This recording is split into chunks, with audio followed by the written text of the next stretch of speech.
Primeiramente, eu quero parabenizar o ministro por se colocar à disposição para participar dessa sessão de hoje, ainda que essa comissão não seja para discutir o mérito da PEC da reforma administrativa. Essa comissão, como todos sabem, se debate o artigo 54, ou seja, a admissibilidade jurídica.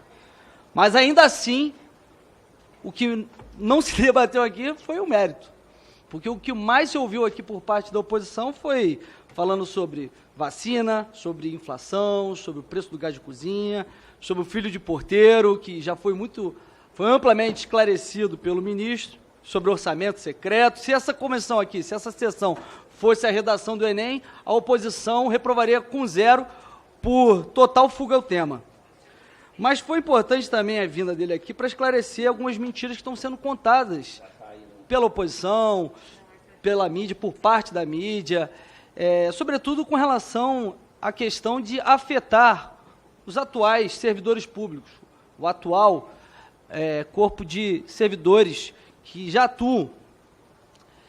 Porque isso é uma grande mentira, como o ministro já disse, os atuais servidores do funcionalismo público, eles têm direito adquirido com relação ao regime anterior, o regime vigente, que será o regime anterior após a aprovação dessa PEC. Então, essa PEC, ela não trabalha de forma retroativa, ela é ex nunc, ela trabalha de forma prospectiva. Queria dizer aqui também que eu endosso as palavras do ministro com relação a essa mudança de paradigmas que nós estamos querendo implementar, saindo de um Estado autoritário para um Estado servidor, que é o que deveríamos ter, né? Tanto que a palavra servidor público é para isso, porque o servidor ele serve à população, serve à sociedade. Mas eu diria até que nem seria o Estado autoritário que nós estamos vivendo.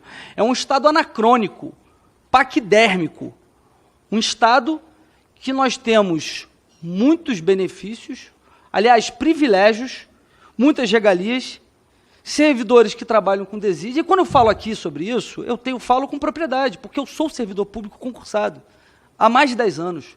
Passei por diversos setores, por diversas esferas, trabalhei como analista de planejamento e orçamento municipal, fui aprovado na Polícia Federal. Atualmente eu sou servidor de uma agência reguladora, ANTAC, Agência Nacional de Transportes Aquaviários, sou servidor licenciado, e o que nós vemos é que tem muita gente boa, gente que trabalha ativamente, gente que produz, mas tem muita gente que, enquanto tem uns produzindo, outros estão sentados jogando Tetris, jogando paciência.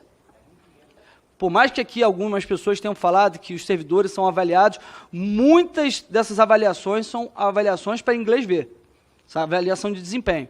Então, deve ser corrigido.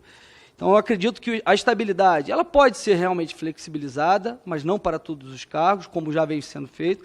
Mas eu acho que deve ser criticado também a questão de não estar sendo combatida a questão da vitaliciedade.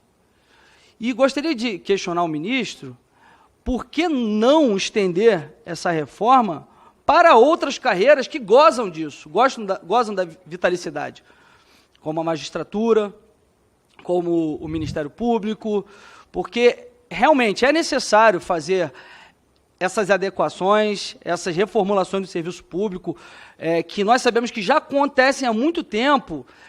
Por exemplo, a licença-prêmio, que foi retirada do Serviço Federal, ela deve também estar sendo retirada nos demais municípios, e por isso nos demais entes federativos, municípios e estados, porque o servidor tem 3 meses, após 3 anos, 5 anos de cumprimento ininterrupto do serviço público, goza de 3 meses para receber numa licença. Isso deve ser alterado, mas muita coisa também deve ser alterada, por exemplo, com relação a certas carreiras e, sobretudo, a questão da vitaliciedade. Pois Obrigado. não, deputado. Muito obrigada. Deputado Carlos Jordi, com muita propriedade, enfatizou essa necessidade de fazer a coisa certa. O que tiver certo, nós vamos apoiar e aperfeiçoar. O que tiver errado, vamos criticar. Então, ele aprova que tem muita gente boa, e essa é a minha experiência aqui. Encontrei funcionários públicos de extraordinária qualidade. Aliás, muito mais gente boa do que deficiente. Então, tenho trabalhado com um grupo de excepcional qualidade.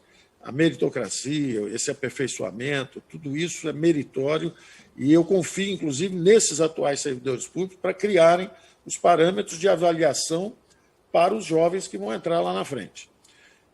E ele chama atenção, corretamente, para o aspecto da dimensão constitucional. A admissibilidade é o que devia estar sendo o maior foco aqui, e ele diz que isso ele acredita que é admissível e critica o que seria a vitalicidade. E o que o Congresso, então, é que poderia avaliar isso, se vai atacar ou não a questão da carreira vitalícia. E aí em vários poderes, né? Tanto no Supremo, tanto na Justiça, no Judiciário, no Legislativo, e no Legislativo não tem, né? O teste de eleições é um teste duro de avaliação, um pouco no espírito desse de avaliação também no funcionalismo.